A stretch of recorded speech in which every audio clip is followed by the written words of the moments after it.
ہاں بیگم ٹینشن دیتی ہے, یہ بڑا مسئلہ ہے نا شادی شدہ آدمی.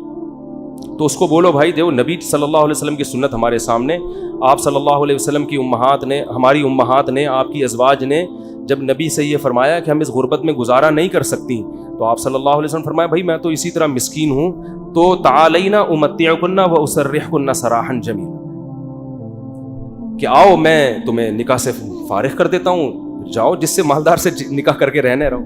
تو یہاں بھی ٹینشن لینے کا بولو نہیں, اپنی طرف سے کوتاہی نہیں کرو. یہ نہیں کہ ادھر پیسے لاکر میں چھپا کے رکھے ہوئے ہیں بینکوں میں, اور بیگم کو یہ بتا رہے جیسے میرے پاس کھانے کو روٹی نہیں ہے, یہ ناجائز ہے, یہ حرام. اگر واقعی قدرت کی طرف سے آپ غریب ہو گئے تو بیگم کو 2 لفظوں میں بتا دیں, بیگم صاحبہ یہی میرے پاس آمدن ہے, اتنی میری تنخواہ ہے, اس میں اتنے ہی انڈے آ سکتے ہیں, اس سے زیادہ میں سٹی اسکول بیکن ہاؤس میں بچوں کو نہیں پڑھا سکتا, رہنے رہو ورنہ پتلی گلی سے نکلو. تو ٹینشن تو لینی نہیں ہے نا, خامخواہ کی ٹینشن کیوں مسلط کی ہوئی ہیں. لوگوں میں بدنام ہو جائیں گے, یہ بھی بڑا ایک مسئلہ ہوتا ہے. لوگ کہیں گے, دیکھو لوگوں کو خوش کرنے کے چکر میں رہو گے. یہ کبھی بھی گدھے والا قصہ سنا دوں اگر آپ اجازت دیں, ٹائم ہو گیا ان کی وجہ سے, آج تھوڑا سا 5 منٹ. وہ ایک آدمی جو تھا, بڑی عمر کا آدمی, اپنے بیٹے کے ساتھ گدھے پہ بیٹھ کے سفر کر رہا ہے. لمبا سفر تھا, باپ گدھے پہ بیٹھ گیا, بچہ آگے آگے. لوگوں نے کہا دیکھو باپ ہونے کا ناجائز فائدہ اٹھا رہا ہے, خود گدھے پہ بیٹھا ہوا ہے, بچے کو, چھوٹے معصوم بچے کو پیدل کیا ہوا ہے اس نے,